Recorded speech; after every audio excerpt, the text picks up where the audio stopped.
প্রশ্ন অত্যন্ত, আমরা যেটাকে বলি যে নিরবিচ্ছিন্নভাবে, সেদিনকে আসামেও হয়েছে বাঙালিদের উপরে আক্রমণ, ওখানেও আমরা দেখলাম ট্রাইবেলের উপর আক্রমণ, আদিবাসী, মাইনরিটি, সংখ্যালঘু, গরিব, দলিত আক্রমণ করো, পরিযায়ী শ্রমিক আক্রমণ করো। ভারতীয় জনতা পার্টি যেই দেখছে বাংলায় কথা বলছে, ভারতবর্ষে যে কোনো রাজ্যে বাংলায় কথা বলাটা অপরাধ হয়ে গেছে, এই অসাংবিধানিক কাজ তারা করছেন।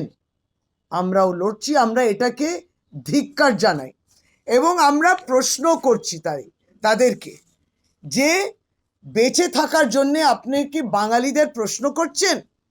যে ধরুন আর্থিকভাবে কোণঠাসা করলো বাংলাকে, বেঁচে থাকার অধিকারটা কেড়ে নিচ্ছি, তুমি বাংলায় বললে, তাহলে বিজেপি করার জন্যে এই হুমকি আমরা দেখলাম, ভাষণে দেখলাম, স্লোগানে